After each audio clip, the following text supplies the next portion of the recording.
Hello students, आप सबको अपने चैनल में स्वागत करती हूँ। आज के इस वीडियो में हम लोग एनसीईआरटी क्लास 9 का साइंस अध्याय 1 हमारे आसपास के पदार्थ यानी कि मैटर इन आवर सराउंडिंग, इसका कंप्लीट वन थ्योरी पार्ट देख चुके हैं, पार्ट 1 और पार्ट 2 में। जिसने इसका थ्योरी नहीं देखे हैं वो चैनल पर प्लेलिस्ट बना हुआ है, आप वहाँ से देख सकते हैं।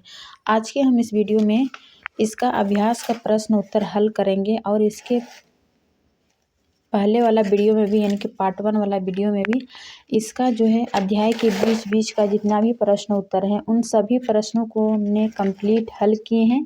तो अध्याय के बीच का भी प्रश्न को हल कीजिए, ये भी इम्पोर्टेंट है। आज के इस वीडियो में यानी कि अभ्यास का हल करेंगे, ठीक है। क्योंकि पार्ट 1 वाला वीडियो में लंबी हो रही थी, इसीलिए उसमें अभ्यास का प्रश्न उत्तर नहीं बताए हैं। आज के इस वीडियो में हम अभ्यास का प्रश्न उत्तर देखेंगे। तो चलिए बिना देरी के शुरू करते हैं आज का, ठीक है। फर्स्ट क्वेश्चन है कि निम्नलिखित तापमानों को सेल्सियस इकाई में परिवर्तित करें, ठीक है। तो सेल्सियस इकाई तापमानों को सेल्सियस इकाई में बदलें, या फिर कैल्शियम को जो दिया हुआ तापमान है उसको सेल्सियस में चेंज करें, या फिर केल्विन में चेंज करें। तो इसके लिए एक फार्मूला बताए थे कि कैल्शियम सेल्सियस को कैल्शियम में करने के लिए, है ना, उसमें 273 डिग्री ऐड करते हैं, या फिर केल्विन से सेल्सियस में चेंज करने के लिए 273 डिग्री घटाते हैं, ठीक है। तो इसका एक एक करके हल करते हैं। निम्नलिखित तापमानों को सेल्सियस इकाई में परिवर्तित करें, मीन्स केल्विन में दिया हुआ है। एक ए नंबर क्या है 300 केल्विन, तो इसको क्या करेंगे सेल्सियस में चेंज करेंगे। तो 300 केल्विन को सेल्सियस में चेंज करने के लिए क्या करेंगे, जो दिया हुआ तापमान है यानी कि दी हुई तापमान में माइनस करेंगे 273 डिग्री। तो ये क्या आ रहा है 27 डिग्री सेल्सियस में आया। उसी प्रकार बी नंबर में है कि 573 केल्विन दिया हुआ है, उसको क्या करना है सेल्सियस में चेंज करेंगे। तो दिया हुआ जो तापमान है उसको माइनस करेंगे 273 डिग्री, तो क्या आ जाएगा मेरा 300 डिग्री सेल्सियस। ये ए नंबर का आंसर और ये बी का आंसर हो जाएगा। उसके बाद क्वेश्चन नंबर 2 है निम्नलिखित तापमानों को केल्विन इकाई में परिवर्तित करें। अभी हम लोग क्या किए थे, केल्विन को सेल्सियस में चेंज किए थे जिसमें कि घटा रहे थे, ठीक है। अब यहाँ कह रहा है कि केल्विन इकाई में परिवर्तित करें, मीन्स सेल्सियस में दिया हुआ है ना, सेल्सियस में दिया हुआ है, उसको क्या करना है केल्विन में चेंज करना है। 25 डिग्री सेल्सियस और 373 डिग्री सेल्सियस। तो केल्विन में चेंज करने के लिए क्या करेंगे 273 ऐड करेंगे, यानी कि 25 डिग्री सेल्सियस दिया हुआ है, उसको केल्विन में चेंज करने के लिए 273 डिग्री ऐड किए। तो ये मेरा क्या निकला 298 केल्विन, ठीक है ना, ये आंसर हो जाएगा ए का। उसी प्रकार बी का 373 सेल्सियस केल्विन में चेंज करेंगे, तो इसको कितना करेंगे दिया हुआ तापमान में 273 ऐड करेंगे, तो ये क्या निकला 646 केल्विन, ठीक है ना, ये आंसर हो जाएगा। अब क्वेश्चन 3 है कि निम्नलिखित अवलोकनों हेतु कारण लिखे, यानी कि जो दिया हुआ है उसका क्या कारण होता है, उसका कारण स्पष्टीकरण दीजिए। ए नंबर है कि नेफ्थलीन को रखा रहने देने पर यह समय के साथ कुछ भी ठोस पदार्थ छोड़े बिना अदृश्य हो जाती है। नेफ्थलीन ये किसका उदाहरण बताए थे थ्योरी क्लास में, ऊर्ध्वपातन का, है ना, सब्लिमेशन का। ये क्या होता है कि ठोस से सीधे गैस में परिवर्तित हो रहा है बिना द्रव पदार्थ ही है ना। तो वही कि नेफ्थलीन को जब रखा रहने देने पर यह समय के साथ कुछ भी ठोस पदार्थ छोड़े बिना अदृश्य हो जाती है, यानी कि गायब हो जाती है, ठोस से सीधे गैस में परिवर्तित हो जा रही है। तो यह ऊर्ध्वपातन में क्रिया में देखे थे, तो ऐसा क्यों होता है उसका कारण दीजिए, ठीक है ना। तो 3 क्वेश्चन का यहाँ पर एक्सप्लेन करेंगे, यानी कि उसका टिप्पणी लिखेंगे कि नेफ्थलीन जो है वो एक वाष्पशील ठोस पदार्थ है। क्या है, एक वाष्पशील ठोस पदार्थ है जो ठोस से द्रव अवस्था में आए बिना ही गैस में बदल जाता है, जिसे ऊर्ध्वपातन क्रिया कहते हैं, ठीक है ना। ये नेफ्थलीन किसका उदाहरण था, ऊर्ध्वपातन क्रिया का। तो यहाँ पर जो नेफ्थलीन चूंकि एक वाष्पशील ठोस पदार्थ है, तो ये सीधा क्या हो रहा है गैस में परिवर्तित हो रहा है, ठीक है ना। इस क्रिया को ऊर्ध्वपातन क्रिया कहते हैं। अतः कुछ समय बाद यह ठोस पदार्थ छोड़े बिना ही हवा में वाष्प बनकर उड़ जाता है, ठीक है। अब इसी का 3 का ही बी देखते हैं कि हमें इत्र की गंध बहुत दूर बैठे भी पहुंच जाती है, क्यों? ठीक है ना। इसी टाइप का भी पिछले क्वेश्चन में किए थे कि, है ना, देखिए ये अध्याय के बीच का कि गर्मियों में हमें किस तरह के कपड़े पहनना चाहिए। कपड़े की कप की अपेक्षा प्लेट से हम गर्म दूध या चाय जल्दी क्यों पी लेते हैं। एसीटोन या फिर पेट्रोल या इत्र डालने पर हमारे हथेली ठंडी क्यों हो जाती है। तो इस प्रकार का क्वेश्चन भी हम लोग देख चुके हैं, उसी टाइप से है ये 2 का भी कि हमें इत्र की गंध बहुत दूर बैठे हुए भी पहुंच जाती है, क्यों। तो इसका आंसर देखते हैं कि इत्र भी क्या है, एक वाष्पशील द्रव पदार्थ है ना, जो तेजी से वाष्प में बदल जाता है तथा वायु के कणों के साथ मिलकर सभी दिशाओं में तेजी से विसरित हो जाता है। यही कारण है कि इत्र की गंध जो है वो बहुत दूर बैठे हुए भी हमारे पास तक पहुंच जाती है। यानी कि इत्र जो है वो एक प्रकार का वाष्पशील द्रव पदार्थ है जो तेजी से वाष्प में बदल जाता है वायु में, और इस प्रकार कणों से मिलकर सभी दिशाओं में तेजी से फैल जाते हैं, इसी ताकि जो कि दूर बैठे हुए भी हमारे पास तक पहुंच जाती है, ये इसका कारण होगा। ठीक है, क्वेश्चन नंबर 5 देखते हैं कि निम्नलिखित तापमानों पर जल की भौतिक अवस्था क्या है। जल की भौतिक अवस्था पूछ रहा है, 25 डिग्री सेल्सियस या 0 डिग्री सेल्सियस या 100 डिग्री सेल्सियस। तापमानों पर जल की भौतिक अवस्था क्या है, यानी कि जैसे 25 डिग्री दिया हुआ है, सॉरी 3 हो गया, 4 नहीं हुआ, तो 4 का देखें, निम्नलिखित पदार्थों को उनके कणों के बीच बढ़ते हुए आकर्षण के अनुसार व्यवस्थित करें। कणों को बढ़ते हुए आकर्षण यानी कि सबसे अधिक किसमें आकर्षण बल होता है, तो बताए थे किसमें, ठोस में, उसके बाद द्रव में, उसके बाद गैस में। लेकिन यहाँ ठोस पदार्थ की अवस्था डायरेक्ट नहीं दी हुई है, ठोस द्रव गैस, ये क्या दिया हुआ, उदाहरण दिया हुआ है कि जल, चीनी और ऑक्सीजन। तो ऑक्सीजन क्या है, यह एक प्रकार का क्या है, गैस है ना। चीनी क्या है, यह एक प्रकार का ठोस हो जाएगा। उसके बाद जल क्या है, यह एक द्रव है। देखिए तीनों अवस्था आ गया, तो सबसे अधिक आकर्षण किस में होगा, चीनी में, है ना। पहला क्या होगा, चीनी में, उसके बाद जल में, है ना, उसके बाद गैस में, ऑक्सीजन में। यानी कि इसको जब अरेंज करेंगे तो ये सबसे अधिक चीनी में, उसके बाद जल में, उसके बाद ऑक्सीजन में। ये 4 का आंसर हो जाएगा। 5 का देखेंगे कि निम्नलिखित तापमानों पर जल की भौतिक अवस्था क्या होती है। यानी कि जब जल को 100 डिग्री सेल्सियस पर क्वथनांक होता है ना, तो इसकी भौतिक अवस्था क्या होगा 25 डिग्री सेल्सियस पर। तो इसका एक एक करके उदाहरण देंगे।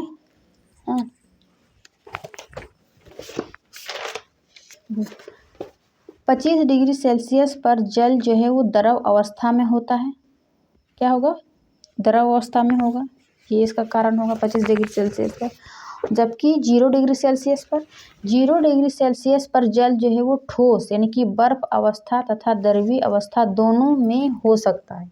0 डिग्री सेल्सियस पर जल किस अवस्था में होगा, या तो ठोस अवस्था में या फिर द्रवीय अवस्था, दोनों में रह सकता है, क्योंकि यह हिमांक तथा बर्फ का गलनांक दोनों 0 डिग्री सेल्सियस, यानी कि 0 डिग्री जो है वो हिमांक फ्रीजिंग पॉइंट का भी है और मेल्टिंग पॉइंट गलनांक का भी है, इसीलिए दोनों अवस्था में रह सकता है।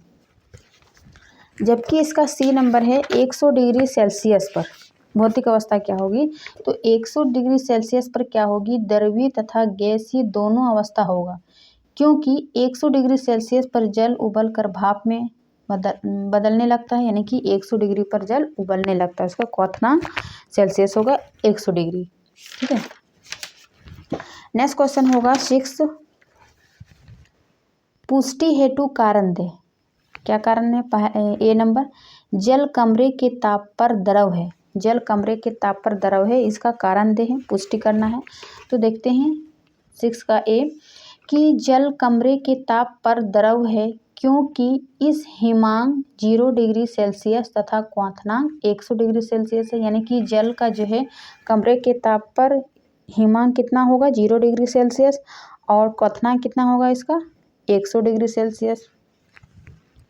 साथ ही इसका निश्चित आयतन होता है परंतु निश्चित आकार नहीं। किसका? जल का, है ना। निश्चित आयतन होता है परंतु निश्चित आकार नहीं, इसलिए जल को जिस बर्तन में रखा जाता है उसी का ये आकार ले लेता है। इसीलिए जल जो है वो कमरे के ताप पर द्रव है। ये इसका एक्सप्लेन हो गया। बी नंबर, लोहे की अलमारी कमरे के ताप पर ठोस है। लोहे की अलमारी जो है वो कमरे के ताप पर ठोस है, इसका पुष्टि करें। तो देखिए, लोहे की अलमारी जो है वो कमरे के ताप पर ठोस है क्योंकि इसका गलनांक कमरे के ताप से बहुत अधिक होता है। जो रूम का टेम्परेचर है उससे जो है लोहा का तापमान अधिक होता है ना। गलनांक कमरे के ताप से बहुत अधिक होता है। इसका एक निश्चित आकार एवं आयतन होता है तथा यह दृढ़ होता है, बहता नहीं। यानी कि लोहा जो है वो एक प्रकार का ठोस है, इसीलिए कमरे के ताप पर भी ठोस है ना। अब 7 नंबर देखते हैं कि 273 केल्विन पर बर्फ को ठंडा करने पर, क्या कह रहा है कि 273 केल्विन पर बर्फ को ठंडा करने पर तथा जल को इसी तापमान पर ठंडा करने पर शीतलता का प्रभाव अधिक क्यों होता है। यानी कि 273 डिग्री बर्फ को ठंडा किए, फिर उसको जल को उसी तापमान पर ठंडा करने पर कह रहा है कि शीतलता यानी कि ठंडा प्रभाव अधिक होता है। क्यों? इसका कारण देना है। तो देखिए, 273 का केल्विन कहने का मतलब 0 डिग्री सेल्सियस एक ही है ना। 273 केल्विन या फिर 0 डिग्री सेल्सियस पर बर्फ किसी पदार्थ का माध्यम से गुप्त ऊष्मा लेती है। गुप्त ऊष्मा। अब ये गुप्त ऊष्मा क्या है, थ्योरी क्लास में आप देख लीजिए। जो पहले इसकी अवस्था में परिवर्तन लाता है, फिर इसके ताप में वृद्धि करता है, परंतु इसी ताप पर जल केवल ताप में वृद्धि के लिए ही ऊष्मा प्राप्त करता है। ठीक है। बर्फ के गलन या संगलन की गुप्त ऊष्मा 3.34 × 105 जूल है, अर्थात प्रति इकाई के किलोग्राम बर्फ को जल में बदलने के लिए पदार्थ से इतना ऊष्मा की आवश्यकता पड़ती है। इसलिए बर्फ अधिक शीतलता प्रदान करता है। ठीक है, क्योंकि जल किसी प्रकार की गुप्त ऊष्मा नहीं लेता है। ठीक है, ये 273 डिग्री या 0 डिग्री पर किसी पदार्थ का माध्यम गुप्त ऊष्मा लेती है, इसीलिए इतना ये कि उसमें शीतलता अधिक महसूस होती है। तापमान पर ठंडा पर शीतलता का प्रभाव अधिक क्यों होता है ना। तो ये इसका कारण होगा। उसके बाद नेक्स्ट क्वेश्चन 8 देखते हैं कि उबलते हुए जल, क्या कह रहा है कि उबलते हुए जल अथवा भाप में से जलने की तीव्रता किसमें अधिक महसूस होती है। यदि जल उबल रही है, ठीक है ना, उसमें आप हाथ डालिए और जो जल से भाप निकल रहा है ना, वाष्पित हो रहा है भाप में, उसमें आप हाथ डालिए, किस में अधिक महसूस होगा। ऐसा नहीं कीजिए, लेकिन क्वेश्चन में बता रहा है कि उबलते हुए जल अथवा भाप में से जलने की तीव्रता किस में अधिक होगा। ठीक है, तो उबलते हुए जल की तुलना में भाप में अधिक जलन का महसूस होगा। क्यों? उसका कारण देना है। ठीक है, देखिए 9 का कि भाप में जलने की तीव्रता अधिक महसूस होती है क्योंकि 373 केल्विन, क्या है 373 केल्विन या फिर 100 डिग्री सेल्सियस, जो कि जल उबल रही कितना में 100 डिग्री सेल्सियस में या फिर 373 केल्विन में।